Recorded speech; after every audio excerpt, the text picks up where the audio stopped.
marami. Okay, huwag na kayo magbabanggit kung saan ha. Basta yun lang. Nakalimang doktor na kayo.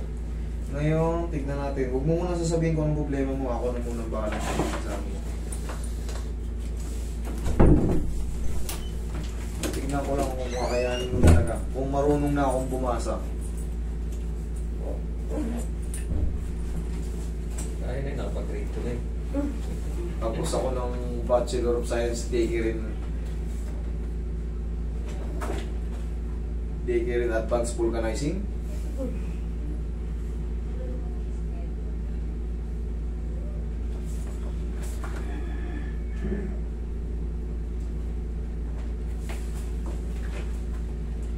Okay, base dito, isa, dalawa. Okay, wait lang. Tignan ko kung ano yung iba. 5 doktor daw sila eh. Okay. Dalawang yung Okay, negative. Negative ha? Okay, negative. Sige, mami ako na i-declare yung ayan o. may MRI po sa lumbar. Ito, lumbar to. Lumbar yan. Ayan, lumbar yan. Ang dami nito. Sa isang muna. Ang dami nito. Pero siyempre, bakit siya natandaan niya? Ibig sabihin, gusto niyang gumaling. Kasi, talagang hindi kaya ron. Lipat. Hindi na naman kaya ron. Lipat. Ibig sabihin, talagang gustong-gusto niya talagang gumaling. Ito naman sa tuhod.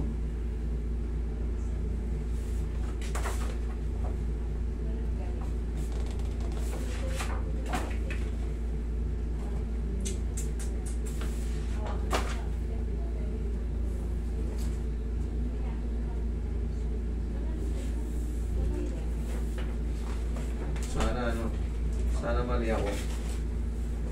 Sana mali ako.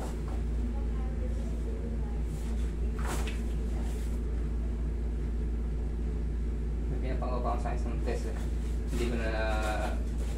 Alam mo kung bakit may pinagagawa pa sa isang test? Kasi alam nila may kapasidad ka. That's the reason why. Lahat ng kung pwede ka nga lang pa-ECG ka pa eh. O mali ako. Expected ko kasi dun sa MRI kasi may nakita akong parang crap eh. Pero maliit lang yun. Bumabasta yung dito sa may harapan dito. May scratch. Akala ko fracture eh. Pero sa cartilage lang yun. Very good. Okay. Ngayon, ang may tama sa'yo, nasaan yung impression? Nandito lahat? Ito? Ito yung sa...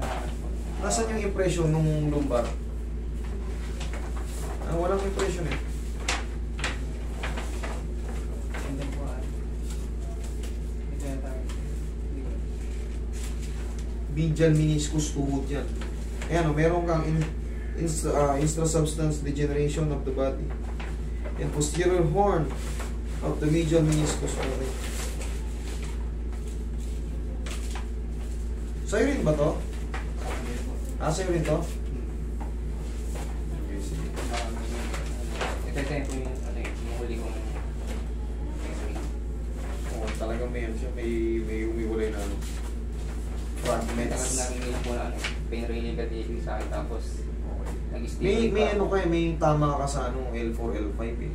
L4, L5, S1. May yan. May nakikita ako sa lumbar mo. Sumasakit ba yung balakang mo?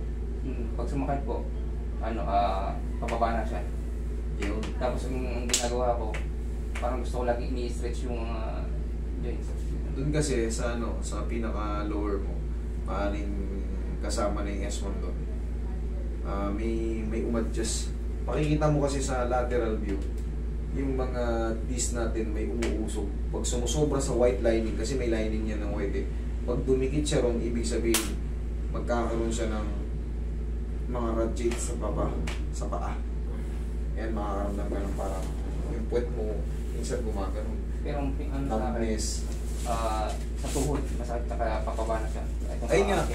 Huwag muna kayo. Pag dadaanan yan, kasi dito, may tama sa'yo, nakikita ko L4, L5, S1. Diyan. Pag ganun yan. Dadaan sa tuhod yan. Dadaan. Hindi ka naman hindi ka ba na sa tuhod? Kumbaga, hindi ka ba nakatuhod ng mga bagay-bagay na basta bigla na sumakit? Yung... May disgrasya ka ba? Wala. Ano po? Ano yung totoong nangyari sa'yo? Yung kasi sa barko ako eh. Mm-hmm. Yung may nangyari sa barko. Ano? Sige. Tumama sa akin yung sa ganito ko. Sa lulod? Tapos? Baka lumubo siya eh. Tapos parang pinrest ko lang hanggang sa mawala yung parang pumukol siya. Pero sa tuhod naman, wala na po. Iba pang issue. Wala na. Wala kang dula sa barko. Naupog yung puwet mo. Kasi magiging agresibo lang yan sa mga bibigat na buhat. Dulas Yung na yung college ako, nagkaroon kami ng tita ko. Pinalo niya ako dito ng bote ng mucho na Red Horse. Pagpalo niya sa akin dito, nagunta na ako, bigla akong bumagsak. Tapos mga seconds, hindi ko hindi ako matayo. Parang walang naman to. Yun. Tapos Kailangan talaga ko siyang kasi merong naging merong sa lumbar mo. Meron sa lumbar mo may umangat. Pero matagal na yun eh. Siguro mga 2000. Ganito yan. Ibig sabihin, ang ibig ko nang sabihin, nagkaroon na ng problem dati yung disc mo. Ngayon, magti-trigger lang yan. Pag ikaw ay nadulas o nagbuhat ng sobrang bigat. Pag nagbubuhat tayo, yan, umihinda yan. Kasi tandaan nyo, katulad niya sa barko ka. Huwag ka magbubuhat ng mauna yung yung isang paa. I-balance mo. Yung last contra ko, may binuhat kami na pag buhat ko siya, yung kumuha ko sa likod ko ng power. Yun, sumakit. Parang hindi ako makahinga. Kasi nga, nagkaroon na siya ng damage before. Very easy na sumabog ulit. Okay, gets ko na. Okay, nagets mo na rin. Kasi hindi ko naman makikita yun eh. Hindi ko makikita yun. Kaya ako pinakukwento sa lahat ng nangyari. Kita mo naman yung balakang mo nun. Kaya nga sabi ko, huwag mo munang sasabihin sa akin lahat. Kasi base lang dun sa sasabihin ko, kailangan, pipilitin kita kahit hindi mo pipilitin kita na alam ko may nangyari ron eh. Okay, tumumbay yung ko dun sa balakang. Nag-rehab therapy ka. Wala, okay lang yun. Okay lang yan. Talagang kasi, nawala siya pero willing ka talagang gumaling eh. Kaya nga palipat-lipat ka, okay yun. Pagka alam mo hindi ko gumaling sa palit naman. Baka hindi magtugma eh, tumugma ka sa kabila. Okay? Tulad niya. Option ng isang orto ko. Bali, sabi niya sa akin, pag hindi daw na nakuha sa rehab, may papasok daw na camera sa... Alam niyo, pag hindi nakuha sa rehab, doon na kayo sa iwahig. Hindi, joke lang. Tayo nga. Iba yung naiisip kong rehab eh. Mabalin mo yung short shoes mo. Shoes tuloy. Yan. Higa kang patagilid. Pero magkaganon naman, kaya natin yan. Marami ang pumapasok dito na halos katuwad-tuwad na eh. Paglabas eh, okay naman ah. Ito sa'yo, kailangan na mabago yung posisyon ng lumbar mo na yan.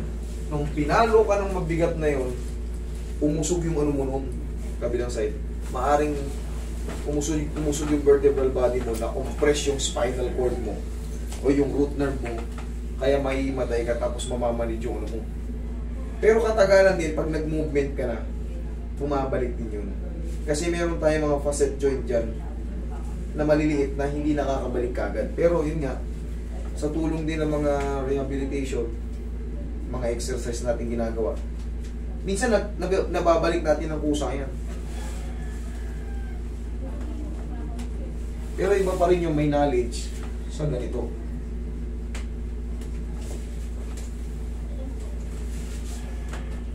Okay, tapa.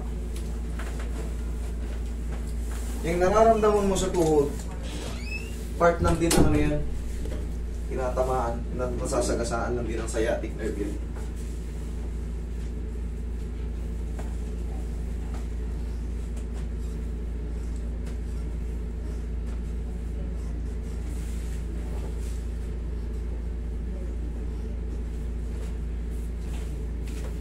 Kailan ba ang sibat mo, sir? O kakabakasyon mo lang? Hindi, sure mo lang. Matagal na ako sa nakakasyon. 2 years na. Ah, hindi ka nasasampa? Okay. Hindi pa sa makalis kasi hindi laging sumusunod. Laging masakit.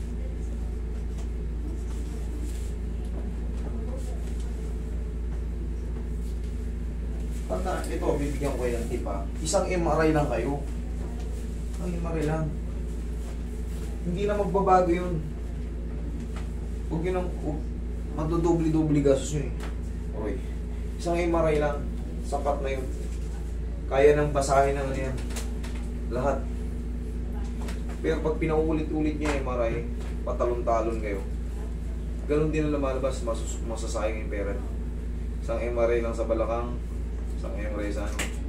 Pag lumipat kayo ng ibang ospital, pinagaganon kayo ulit, huwag na. Kaya na natin. Para makatipid kayo.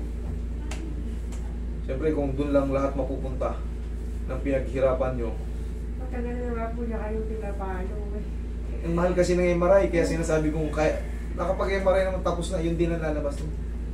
Ang bigat kasi niyan. Magkano inubos mo sa MRI?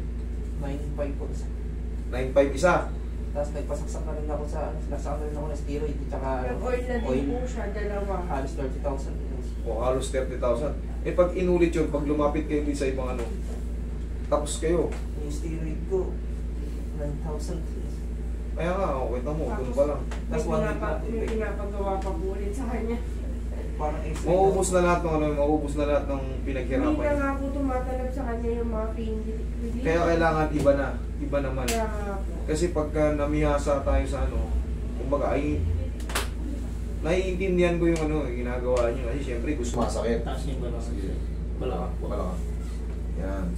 Ganun talaga, pag hindi natin treat ng maayos, kahit anong gastos nyo sa pates, ang dami na kasi niyan, kaya hindi naman na siguro masamang ano, mag-advise na ano. Siyempre, bugbog na rin sila sa gastos eh.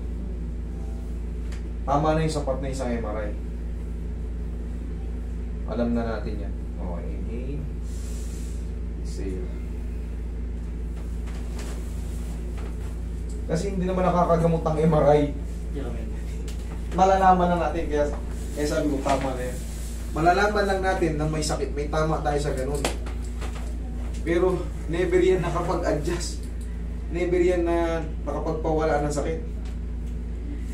Alin yung mas masakit? Kanan, kaliwa? Ngayon po kanan. Ngayon kanan.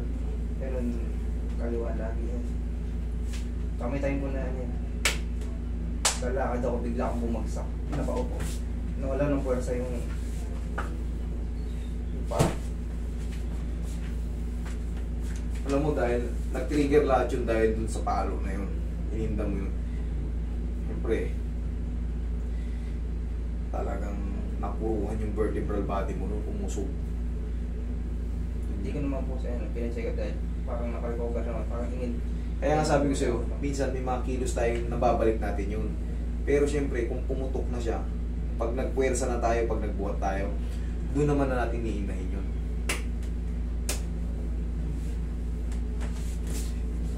Nakaka-recover, pero yun nga, siyempre, hindi na tayo pwede sa mga heavy ano.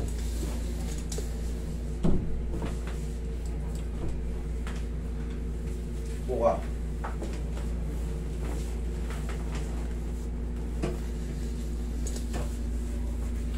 Pero pag bumalik ka sa trabaho, yung bangon mo, tagilid muna, no? Yun nga po yung ginagawa ko. Tagilid muna para hindi... Siyempre, araw-araw na kamong masakit ngayon, sunod-sunod na. Tapos, paggising sa umaga, paggising sa umaga tayo.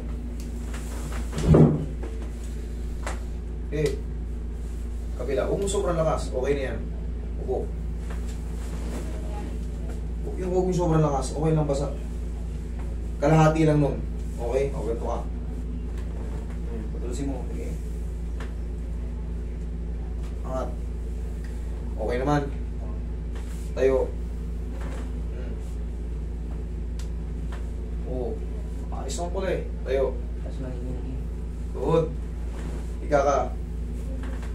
Tapos pag matayo matagal, nanginginig parang Yung tuhod mo, hindi ko makaya na yung matagal na tayo. magbabago yan ngayon. Pag naayos yun sa balakang mo, maayos na rin to. Okay?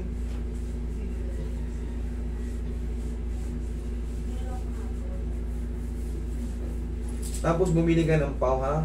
Kahit pa paano, plusin mo yung balakang mo. Yung sinabi kong pa ganun, ha? 1 to na 1, 2. Tapos plusin mo yung balakang mo. Mas maganda yung tapos ka na maligo. Okay? Tapos ganito. Aplusin mo muna yung tuhod mo. Itong sa tuhod mo, normal study nakalagay eh. Baka na ano lang yun doon lang din yun sa meno. Wala siyang dislocation, walang fracture. Meron ba yung sa may, ano, yung parang matulis din sa may MRI? Ano sa may X-ray? Meron dito sa X-ray, meron dito sa X-ray ng tuhod mo, may mga fragments na isang malaki, isang maliit. Ano po ang boss? Eh, maaaring na puwersa, nagkaroon ng talon ka, pagtalon mo, nagkaroon ng nabangal yung ano mo, cartilage mo. Wala akong fracture. Hindi matatawag na fracture, yung tawag doon, bone spar. Mga fragments.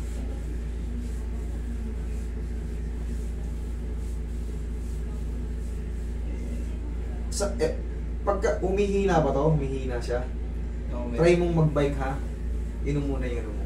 Bike muna yung stationary bike. Kasi sisimulan natin ano, kumbaga para kitang i-rehab.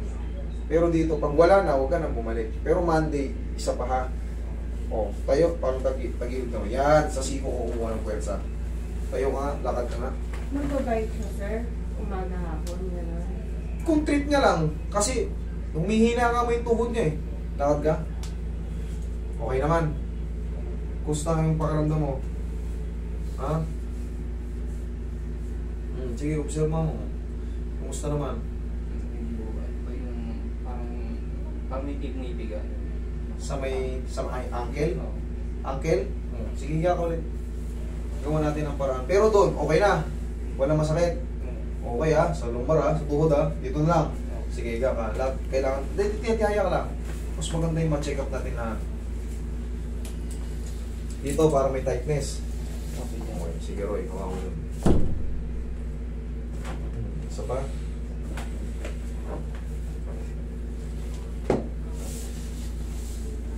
Hindi yung sinasabi ko. Kaya ganun sana yung gusto kong marinig kanina. Roy. Pag tapos sumasakit, tinatry ko siya tatagilid na gano'n, i-stretch. Parang nare-release yung sakit. Ngayon, hindi na yan. Grabe yung tumunog na yan. Alam mo, kung na-dislocate kita, sa sobrang napakalakas ng tumunog, di ba? Kung na-dislocate kita ngayon, mamamaga na to. Pero kung tama na yung binalikan, ako, laking buto niyan dyan, oh. Sobrang lakas. Hindi sa bibig ko galing yun, ha? Sabi ko, oh, lakad.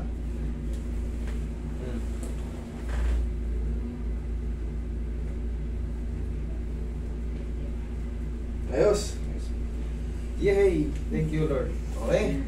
Magkita tayo ulit Monday para ma-check up natin ulit kung ano yung magiging effectiveness sa'yo or lalo ba kitang nasira or ano. Okay? Siguro kahit mga 2 session lang yun sa'yo. Pero kita mo naman, no? Laki ng inubos mo dyan. Kasi magkaganon po nga, kaya mo, kaya naman natin yan. Huwag lang maliligo today, ha? Ng camera, ano nandun ng camera. Pag daw kung hindi nakuha sa rehab, papasukan daw po lang kami para daw makita kung Ganun talaga kasi syempre, pinakula sa option. yun na yung ano eh, nandun kayo lumapit eh. Yun ang treatment nila eh. Nasa sa inyo naman yan eh. Kung ayaw nyo, di wag. Wala, hindi ka nila mapipilit. Basta, pagka alam nyo hindi kayo gumagaling, second opinion or third opinion. Yun lang. Hindi na nga po na kaya nung isang doktor, nilipat na siya sa isa. Kaya nga eh, tama yun. Eh alam ko naman, naiintindihan ka na gusto mong gumaling, yung eagerness. Daw po na dito yung tubig nung sinaksakan na ako ng hyaluronic acid. Pero ngayon, ba't wala na masakit ah? Oo. Okay? Sige. Ingat. Maraming salamat. Huwag lang maliligo.